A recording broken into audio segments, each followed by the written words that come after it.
Hello friends, welcome to our YouTube channel Tectra Ease। आज हम विद्यालय उन्नयन योजना के बारे में पढ़ेंगे। विद्यालय अनुभव कार्यक्रम SEP school experience programme it means जो इंटर्नशिप होती है प्रशिक्षण के दौरान, उसमें हमें विद्यालय उन्नयन योजना से संबंधित रिपोर्ट सबमिट करनी होती है। इसके लिए सबसे पहले हमने एक फ्रंट पेज बनाया हुआ है। इसमें आप यहाँ पर अपने प्रशिक्षण केंद्र का नाम लिख सकते हैं, जिस महाविद्यालय से आप प्रशिक्षण ले रहे हैं। उसके बाद यहाँ आप अपना नाम मेंशन कर सकते हैं और फिर रोल नंबर, क्रमांक। उसके बाद यहाँ लिखा है स्कूल डेवलपमेंट प्लान। इसी को हम हिंदी में कहते हैं विद्यालय उन्नयन योजना। इसके बाद आप अपने सेशन को मेंशन कर सकते हैं, सत्र। तत्पश्चात आपकी विद्यालय का नाम, जहां आप प्रशिक्षण हेतु गए हों, उस विद्यालय का नाम यहां आपको अंकित करना होता है। उसके बाद यहाँ विषय सूची दी गई है। विद्यालय उन्नयन योजना की इस रिपोर्ट में हम जिन भी बिंदुओं पर चर्चा करेंगे उसके बारे में।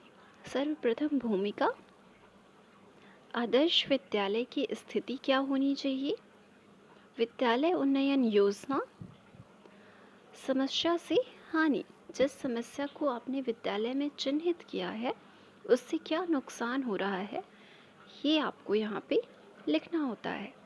समस्या दूर करने की योजना, चिन्हित समस्या को दूर करने के लिए आपने क्या योजना बनाई है, इसे भी आपको यहाँ मेंशन करना है।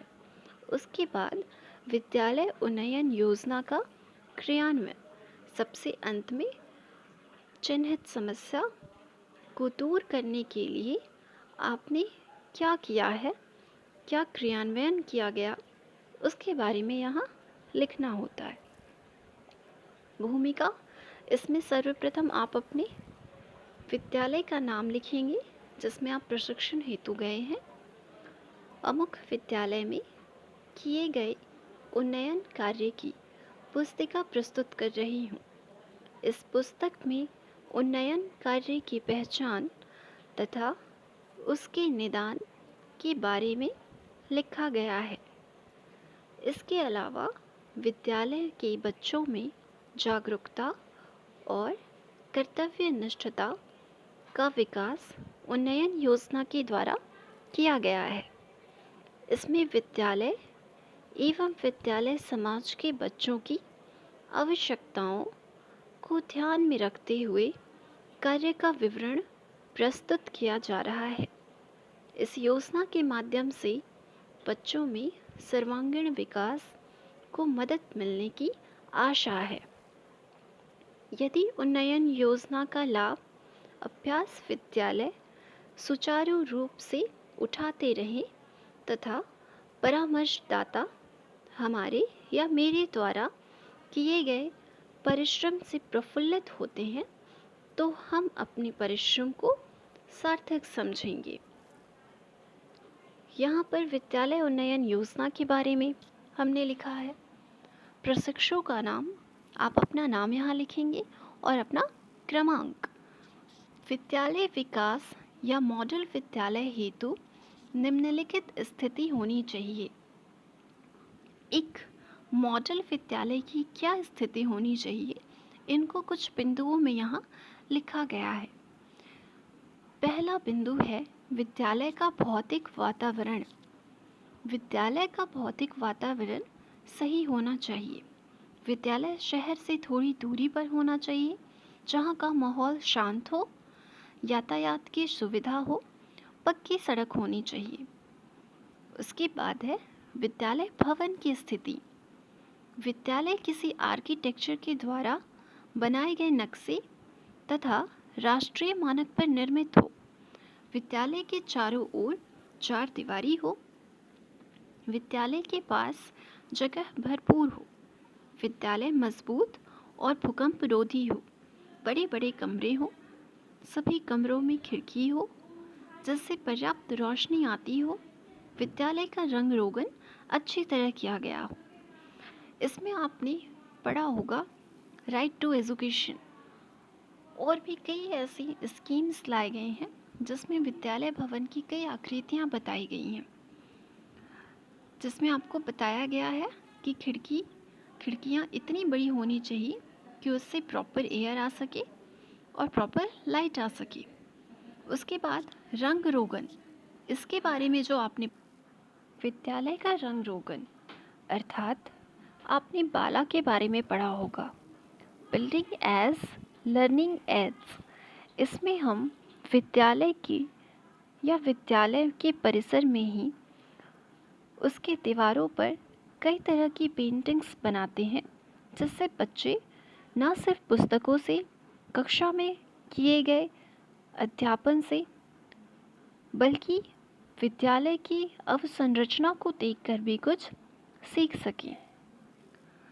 भौतिक वस्तुएं, प्राचार्य कक्ष, शिक्षक कक्ष एवं सभी कमरों में फर्नीचर की पूरी व्यवस्था होनी चाहिए। सभी विद्यार्थी के बैठने के लिए डेस्क और शिक्षकों के लिए कुर्सी की व्यवस्था होनी चाहिए। नीचे की कक्षाओं में काले श्यामपट्ट, चौक व डस्टर तथा ऊपरी कक्षाओं में उजला बोर्ड, मार्कर पेन उपलब्ध हों। विद्यार्थियों हेतु कमरों की संख्या विद्यार्थियों की संख्या के अनुरूप हो। शिक्षकों की स्थिति, प्रत्येक विषय के अलग अलग शिक्षक हों तथा सेक्शन के अनुसार शिक्षण हो। शिक्षक योग्य एवं प्रशिक्षित हो। इसके साथ ही प्राचार्य कक्ष, शिक्षक कक्ष, लिपिक कक्ष, विशेष कक्ष, पुस्तकालय और पुस्तकालय अध्यक्ष की भी नियुक्ति होनी चाहिए। असेंबली हॉल, प्रयोगशालाएं एवं वर्कशॉप, योग एवं जिम्नेजियम, आवासीय विद्यालय तथा कैंटीन, साथ ही कंप्यूटर लैब, खेल का मैदान और बगीचा, टीएलएम की व्यवस्था, पानी और शौचालय, यातायात की सुविधा। विद्यालय में बच्चों को त्रैमासिक एवं वार्षिक जांच परीक्षा होनी चाहिए।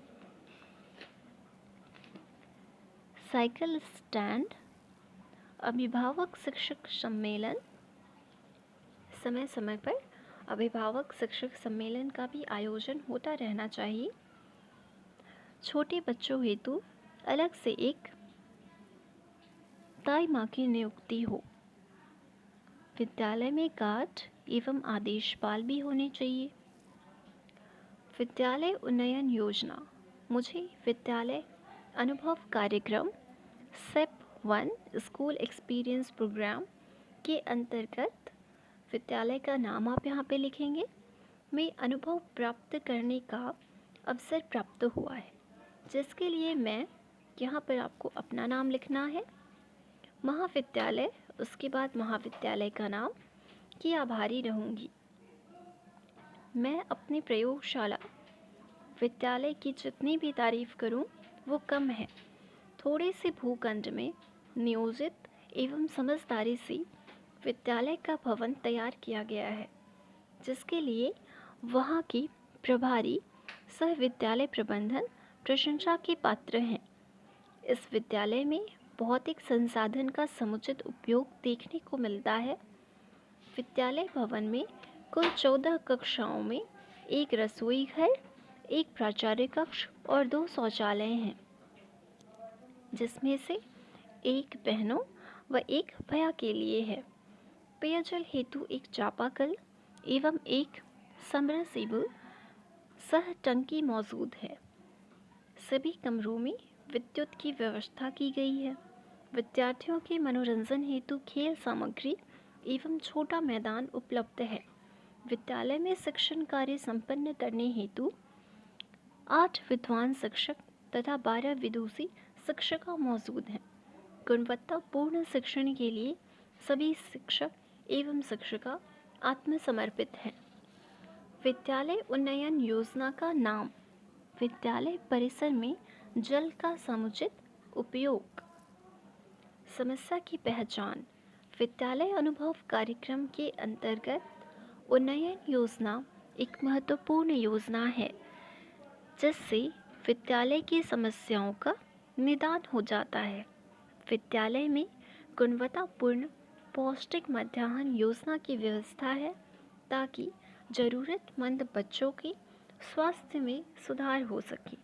साथ ही विद्यालय में जल की भी समुचित व्यवस्था है, परंतु जल के स्थानांतरण में समस्या के कारण विद्यालय में जल का समुचित उपयोग नहीं हो पाता है।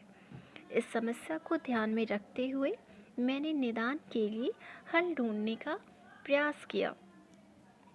इस समस्या के हल के लिए मैंने जल के समुचित रूप से विद्यालय परिषद में उपयोग हेतु पाइपलाइन का प्रस्ताव विद्यालय प्रधान श्री, यहाँ इस स्पेस में आपको विद्यालय के प्रमुख प्रधानाचार्य का नाम लिखना है, उनके समक्ष प्रस्तुत किया। उनकी आज्ञा से मैंने पाइपलाइन लाकर विद्यालय में लगाने का निर्णय लिया। समस्या से हानि, जल की बर्बादी, जल के स्थानांतरण में समस्या, बच्चों का पानी से गिरने का खतरा। समस्या दूर करने की योजना। समस्या दूर करने की योजना को हमने कुछ बिंदुओं में बांटा है, जैसे विद्यालय प्रधान की आज्ञा लेना। सर्वप्रथम किसी भी बदलाव हेतु हमें वहाँ की प्रधानाचार्य की आज्ञा लेनी होती है। आवश्यक सामग्री की सूची तैयार करना, जो बदलाव हम करने वाले हैं उनमें किन सामग्रियों की आवश्यकता होगी इसकी एक सूची बनानी होती है।